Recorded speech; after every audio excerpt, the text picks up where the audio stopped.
My name is Felecia Maxfield Barrett, President and CEO of Utah Global Diplomacy, and this is Diplomacy in Action.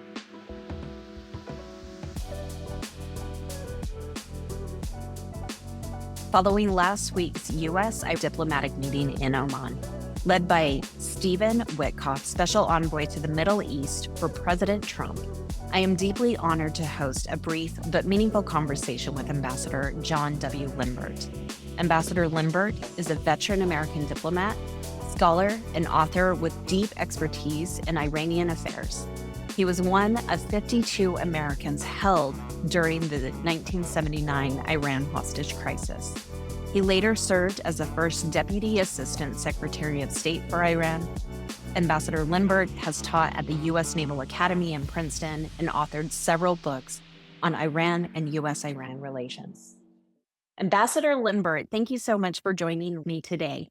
Can you start by describing the situation in which the United States and Iran met in Oman last week? It's not secret to anybody. The U.S. and Iran have, for the last 45 years, have been locked in a very difficult and hostile relationship, which frankly serves the interests of neither side, but are unable to get out of it. And they're unable to get something better. Every time they start, sometimes there's a vision of hope, a little bit of hope, a glimmer of hope. Something happens. It doesn't work. It fails. We saw that with the nuclear agreement in 2015. We saw that with the reformist administration of President Khatami back in the late 90s. We saw that with President Obama and his outreach in 2009. But these efforts haven't gone anywhere. And who knows, maybe this time the two sides, if they're not going to become friends, and that's pretty remote, but if we're not going to become friends, at least we may be in a position where we can talk to each other about things that matter to us and things that matter to them. What has changed? Why is there the potential this time around to have at least the conversation proceed forward? A number of things have changed. Look, for the Islamic Republic, it has two basic principles. They've operated for 45 years on two principles. One is we won't talk to the Americans. They're the enemy, and we won't talk to them. Two, the regime, that is the ruling theocracy, has to survive. Whatever we do, we want to stay in power. Now, this time, apparently, within the last year or two, given changes in the region, given the events in Iran, given changes in the United States, those two principles have collided. And what's interesting is that very high figures within the Islamic Republic, not dissidents, not opposition figures, but very establishment figures have said, hey, if we want to survive, if we want to stay in power, we're going to have to make some changes. And one of those is we're going to have to back off the other principle of not talking to the United States.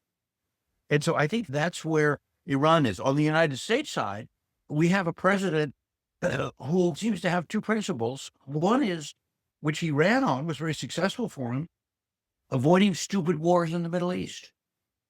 That was I thought very powerful when he ran on that principle. I think it's a good idea. The other is this, to project himself as the world's greatest negotiator and the world's greatest deal maker. And if Obama could make a deal with Iran, then, to quote the song, anything you can do, I can do better. And so he says, if Obama can do it, I can do 10 times better. And so this idea that he would love to make a deal, he would like to be known as the person who made an agreement with the Iranians after 45 years. What's in it? What's in the deal? The details of the deal? I don't think that's a matter of great concern. I think what's concerned is the optics and the symbolism of having the deal. The Iranians, for their own reasons, seem to be receptive. Going back to something that you first said with this particular question was, in order for Iran to survive, they've got to change. And part of that change is being willing to have conversations with the United States. What are those outside influences that's creating or impacting their threat of survival? There are a number of them, and you can argue over which are more important or which are less important. But just to give a list, one is the changes in the regional program. Their big ally in Syria is gone. Their ally in Lebanon, Hezbollah, is weak, has been weakened. They feel themselves very vulnerable to attacks from Israel and the countermeasures that the Israelis are taking.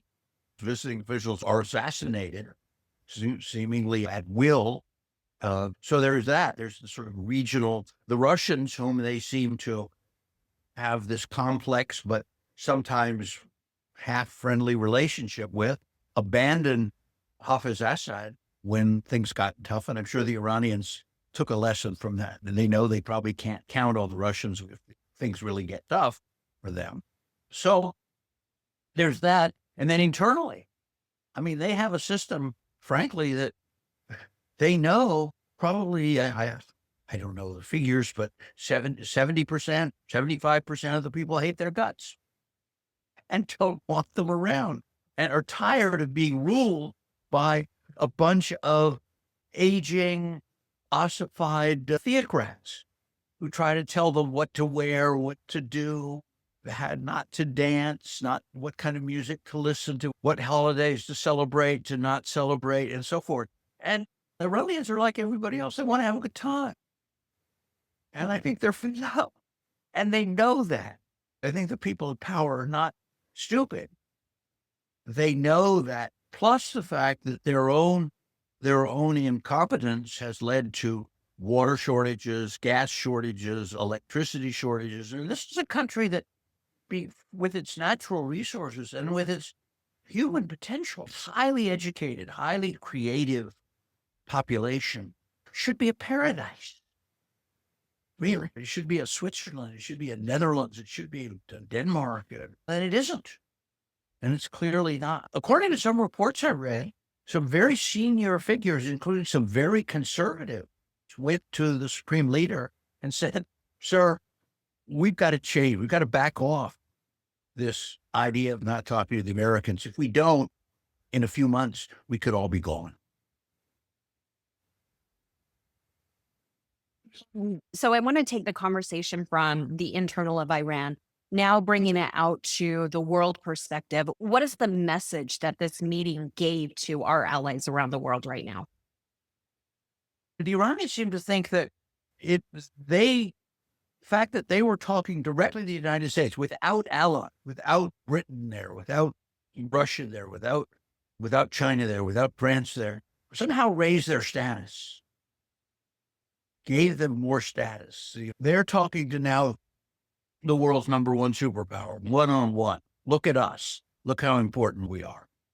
But this administration is not known for consensus building or working with traditional allies as administrations have in the past. Now, I don't know what's going to happen down the road, but I do know that in the negotiations that led to the 2015 JCPOA agreement, the other parties, including Russia, were actually very helpful.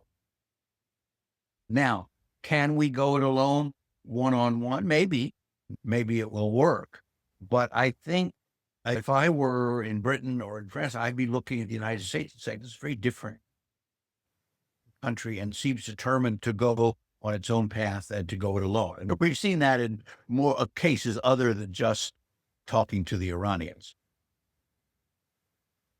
As a longtime diplomat, what lessons do you think can be learned from navigating this very unique and fragile geopolitical relationship that we are trying to develop and been around for such a long time, for good and for bad? What's your personal perspective on this situation? A friend of mine once said, when dealing with Iran, there are three rules. One is everything is harder than you think. Everything takes longer than you think. And when you think you're making progress, something, some bad luck, some event will come along and mess it up and derail the process. Be prepared for that. Be prepared for all of those things to happen. The tools are not complicated. What are they? Patience, forbearance, empathy, the ability to listen, measuring one's words, being careful with the words that you use, because the wrong word, the wrong phrasing in a certain way can throw off a whole course of context. Now, does this administration have those things? Frankly, I haven't seen a lot of it. Remember, it took the negotiations that led to the 2015 agreement. It took 2 years from the original meetings between Iranian and American officials, between Secretary of State Kerry and Foreign Minister Zarif. It took 2 years of pretty tough and detailed negotiations. Patience, again, patience, forbearance, all of those things. And if this administration can apply those basic tools, so much the better. I would give them all the credit for it. The problem is in the case of Iran, for 45 years, what have we been doing? We've been yelling at each other. We've been threatening each other. We've been calling each other names. And for better or worse, we've gotten pretty good at that. That's what we know how to do. We know how to denounce them. We know how to sanction them. My God, I don't know what sanctions are left that we haven't already put on them, but that's what we know how to do. Now, question that I don't hear very often is, okay, we've done all these things. What have they accomplished? Is the Islamic Republic any less hostile today than it was before? Well, it's the same. Relations are just as bad. We're still doing the same, but we seem to keep doing the same thing, and we seem to be unable to break out, as though people have forgotten how to do diplomacy. It was interesting when you had the debates over the original nuclear agreement, the JCPOA, back in 2015, 16. What you heard from some of the opposition was not opposition to what was in the agreement. It was opposition to the very practice of diplomacy, saying you cannot negotiate, you cannot practice diplomacy with people like that. That means, in this case, from the American side, it meant people in Iran who were so untrustworthy, mendacious, deceiving, fanatic, all the names you want to call them. But you heard the same argument in Tehran. You cannot negotiate with people like that, meaning Americans who are so overbearing, bullying, arrogant, on it. It seems to be very difficult because people know how to do certain things, and that's what they've been doing for 45 years. So let's keep doing them. Maybe this time it'll work. Who knows? Hasn't worked so far. Well, maybe it will this time. And that's everything that I've read in the news lately is in agreement with what you're saying, that this could work because it is such a different approach. And with Special Envoy Witkoff, who doesn't have the diplomatic career experience, he's going to approach diplomacy in a much different manner than a career diplomat, and it might work doing something different. The final question, and that is, and the point of the conversation today, we've got these big world issues that are taking place. Today's conversation being U.S. Iran.